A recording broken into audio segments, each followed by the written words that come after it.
the story of Robert de Villa. You know who that is? No, you don't, because I do. 3 months ago, I gave khutbah in Fort Worth. I haven't been to that masjid in 4 or 5 years, and they invited me for some reason, and I went. And I gave khutbah there. My khutbah was about dua. An Egyptian fellow comes up to me, a young man came up to me afterwards, he goes, Allah fulfilled my dua today. And I said, what's your dua? He said, my dua was that Nouman Ali Khan should meet Robert de Villa. I was like,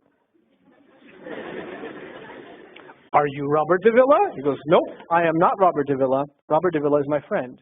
But I think Allah is fulfilling my dua. I was like, fire away, I want to know. Robert de Villa is a young man who lives in a town 40 minutes past Fort Worth. He was a farmer, young guy. And he was hit with some sort of genetic disorder that kicked in later on in his life, and he became paralyzed from the neck down. And he lives in a nursing home. Most people in that nursing home are 90 years, 100 years. They're really, really old people. And then there's, his room where he's paralyzed neck down. He's the only 30-something-year-old that is in the nursing home, okay? And he's been in that nursing home for the last 10 years. His family got a computer for him that's voice activated so he can give voice commands, put a headphone on and Google stuff and search stuff so he can surf the web and find information. In his room, and by the way, staunch Christian family, the minister comes and prays for him every week and things like that. And his best friend was in the bed next to him. One of his best friends. He became best friends because he met him at the nursing home. This person was also paralyzed and he needed a new liver. Okay? A liver transplant. He was waiting for a liver transplant. And they used to talk about, God and things like that all the time. They were good friends. Finally, his best friend got a call that there's a donor available for the liver. So he's so excited. He goes, Robert, I'm going to miss you, but I'm going. I've got a donor. So they take his friend and they go into the operation, and his friend died at the operating table. Now his friend, who's also a Christian, the deceased friend, his sister, took one of the amulets of his friend, a crucifix, and she gave it as a gift to Robert. This is a reminder of your old buddy. So he hung it on the side of his hospital bed. Robert de Villa lives a pretty decent life in there. The nurses take care of him. He's a happy guy. And one day he goes to sleep and he sees a man in his dream. That man says his name is Muhammad. And he says, pointing at the crucifix, God did not send messengers so they would worship the messengers. God sent messengers so you could worship God. And Jesus was just a man. He walked in the markets and he ate food. He walked in the markets and he ate food, and the dream stopped. He only knows that Jesus was just a man. He knows there's a man named Muhammad that said that to him. He said that messengers came so people could worship God and not the messengers. This is all he knows. So he starts Googling Muhammad. He finds Islam. He takes Shahada. When he takes Shahada, he wants to learn about the Quran. So he goes on these chat sessions and finds somebody needs to teach me Quran. He finds a brother in Egypt that he gets together with on Skype to try to learn Arabic. Learn the Arabic alphabet. Once he learned the Arabic alphabet, he learned to recite the Quran. He memorized 10 surahs from his hospital bed.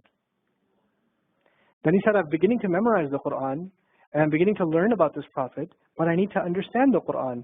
So he starts Googling how to understand the Quran. And for some reason, he ends up on my videos. And he starts watching my stuff. And he watched almost everything. And then here's the kicker. In the nursing home, there was an Egyptian fellow that used to come in and do some repair work. The Egyptian fellow has his own awesome story. The guy had basically lost faith. He wasn't religious. The nearest masjid to him was 50 miles away. So he didn't really go to Jummah much anymore. But he felt a spiritual void, so he started going to the church just to feel closer to Allah. Raised Muslim. He goes to the church just to feel closer to Allah. He's passing by Robert's room one day and he hears وَالْعَصْرِ إِنَّ الْإِنسَانَ لَفِي خُسْرٍ.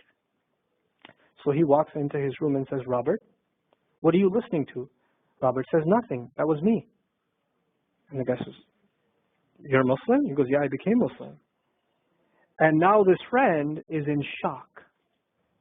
How does Allah guide someone in the middle of Churchtown, USA, in a nursing home, with a crucifix on the side of his bed that he doesn't even have the physical strength to move. And the guy himself says, I want to come back to Allah. So he tells him about his, the friend he found online, Norman Ali Khan. So the Egyptian fellow starts watching my videos. And then he says, I wish I could meet him one day. And he says, okay, I'll pray for you. And after 5 years, that Egyptian friend shows up at the same masjid that I haven't been to in 4 years. And after Jummah says, I think Allah wants to fulfill my friend's dua and my dua. So I said, I think He does. Let's go. So I took a few of us and we went. And we met with Robert.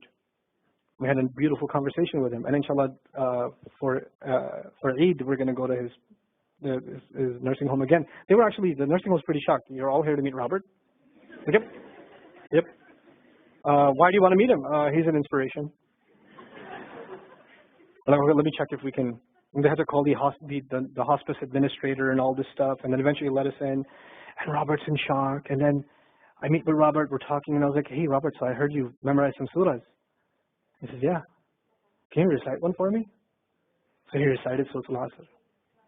Not one of us was not crying. We're just in tears. When somebody turns to Allah, don't worry about the means.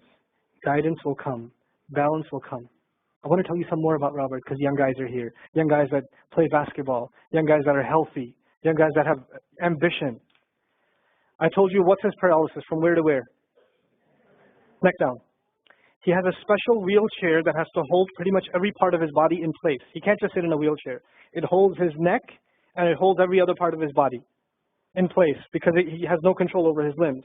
And he has to have a special van where the wheelchair locks in so that if it goes through a bump or whatever, he doesn't, receive the shock. So he made a request. He wants to go to the Friday prayer. They didn't have the special van, so they put him in a regular van. And so he went in the regular van and a few bumps and his spine got even more hurt. He went to Jumu'ah. He came back in excruciating pain. And they said, I'm sorry, Robert, you're no longer able to sit in your wheelchair. You're going to have to stay in your bed for the next 6 months at least. If you see recovery, then you can get back up again. I met him in that span. He'd already been in that bed for 3 months already. And the reason he was in that bed is he went to Jummah prayer. And he told me about the Jummah prayer. He said, I've never felt more peace in my life than I was in that masjid. And you know what I'm going to do, Brother Noman? When I can sit in my chair again, I'm going to go to Jummah. I'm going to go to the masjid because I've never felt like that before. There's someone who has nothing but control over his mouth and his eyes. And he says, I only find peace in the masjid. And here we are. These masajid, I don't care what ideology, what school of thought, what they're talking about in the masjid, what fitna is there. I don't care. It's still Allah's house. Just go to pray. Don't go there to talk to people. Go there to talk to Allah. Just go to talk to Allah. You're just going for you and Allah. That's it. That's it. Other things will come, but you're not going for them. You're just going there to find peace. You'll become different people. If Allah can guide Robert Davila, Allah can guide everybody. And then he said, sometimes I wonder why Allah put me in this position. And then I say to myself, what am I kidding? Allah has given me so much. I am so grateful for what He gave me. And if this is the way He was going to bring me to Islam, it's all worth it. So worth it. You have Muslims that lose a little bit of health and they say, why is Allah doing this to me? And this man, if you would think, nowadays atheists argue because of suffering, there's no God. If one man has in a position to say, I don't believe in God. If there was a guy, why would I be in this position? It would be Robert Davila. That guy would say, I don't believe in God. If there was one, why would I be in this mess? And yet he's in this position, and I've never seen a face with more nur. Never. I've never seen a face that has more contentment on it. He's so satisfied with life. He's so happy. He's just happy. The last 7 or 8 khutbahs I've given are actually based on one sentence each on one sentence that he said in his conversation. Is that profound? He's the teacher to me. I consider him a teacher. He's my sheikh. Somebody says, who's your sheikh? I say, Robert Davila. Really? Is that a pizza place? Or no. The guidance is all around us. You don't have to get worried about what's not there. There's plenty there. You know what Allah did for the people of the cave? You know, He even guided them in where to sleep. You know, He even guided them on where to turn. As the sun was coming, they'd turn away from it. As the sun came from the other side, they'd turn the other way. Allah will guide you in your sleep when you make dua to Him. He'll even guide you in your sleep. Every toss and turn will be guided by Allah. Can you imagine? We shouldn't be skeptical in Allah's guidance. We shouldn't worry about how am I going to find balance. No, that's Allah's job to guide you. Your job is to talk to Him. Your job is to get sincere. That is the message I have for you. That is how we're going to find balance. Honestly.